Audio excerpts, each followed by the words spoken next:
The police car screeched to a stop right in front of my cabin, red and blue lights flickering wild across the tall pine trees. I'll never forget the look on Karen's face, standing out there in her HOA name tag and her World's Best Roses sweatshirt, arms crossed, her son Dylan next to her, already pointing at my power bike like it was a crime scene. I mean, you ever see someone act like they own the whole world just because they chair the community garden club? That's Karen for you. And right then, as the siren echoed off the trees, I was on the phone with the state attorney himself. Real talk, briefing him about the community fund fraud. My laptop open, documents spread everywhere, and for a second I thought maybe, just maybe, all this drama would finally hit a wall. But nope. Mike, my neighbor, popped his head through the porch rail and whispered, "Police are here, man." And Karen's yelling. I could feel it. This wasn't just another neighborhood beef. This was about to blow up into something big. The officer stepped out, hand on his belt, scanning between Karen, Dylan, and my front door like he was sizing up a hostage situation.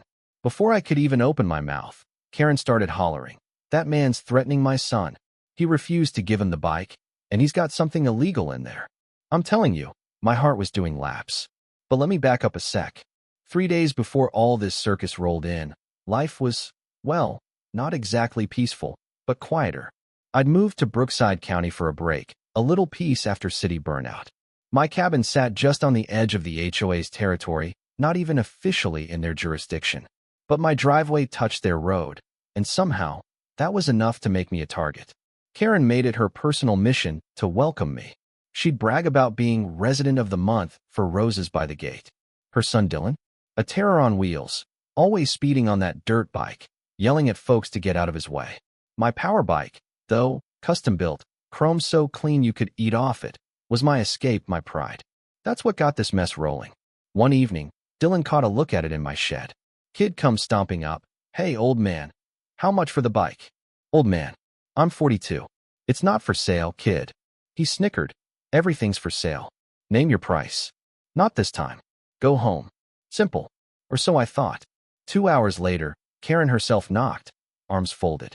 "My son says you refused to sell him your bike. We think you should reconsider. It would be a kind gesture to the community." I laughed. "Bad move." She glared like I'd insulted the whole neighborhood's ancestry. "You newcomers have no sense of community spirit," she said, storming off. "You know what I mean? Sometimes you just know someone's going to make you pay for saying no."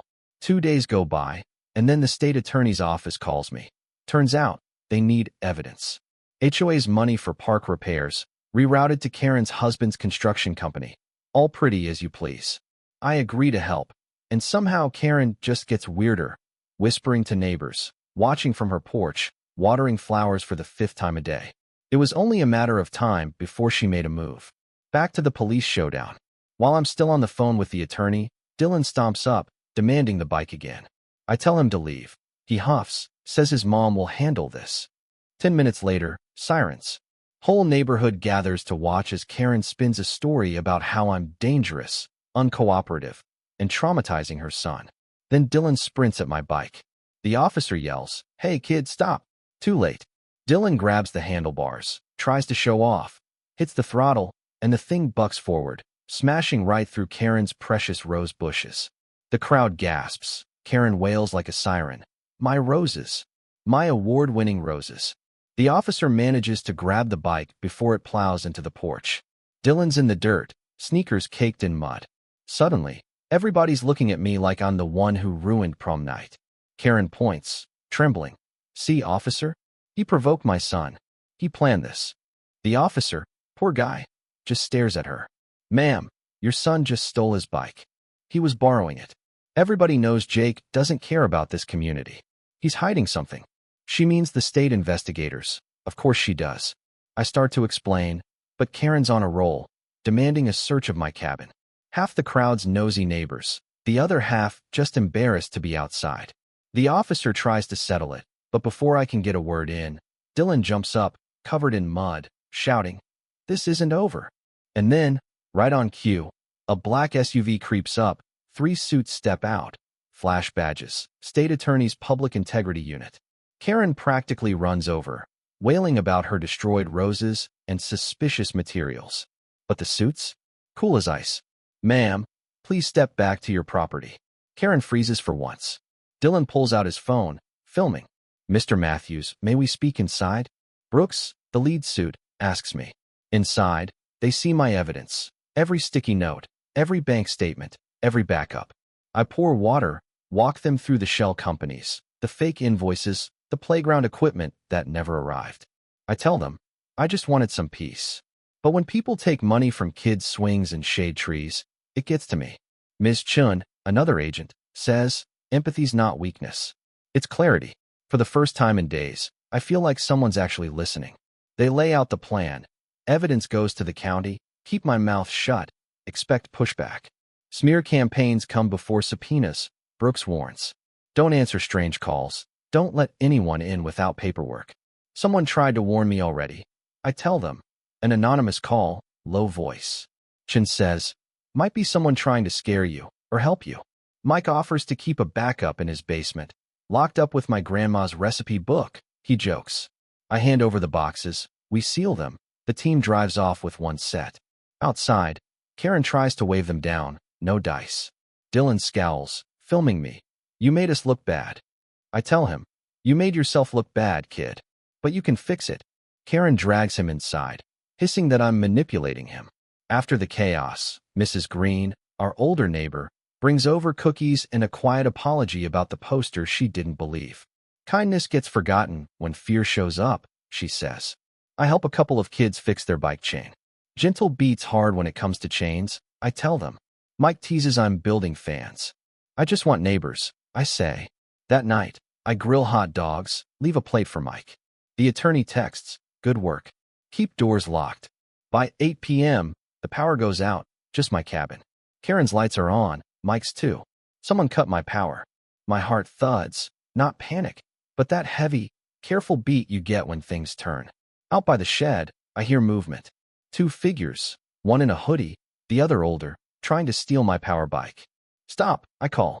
Dylan freezes, caught. The older one, Tyler, yanks the bike, alarm screaming. They make a break for it, heading for a waiting car. I follow, pleading, don't run, Dylan. He looks back, scared, says, I have to. You don't get it. They reach the curb, but a cruiser rolls up, lights blazing. Deputies jump out, Tyler bolts, but Dylan is caught. Karen storms out, screeching, what did you do to my baby? Deputies cuff Tyler, take statements.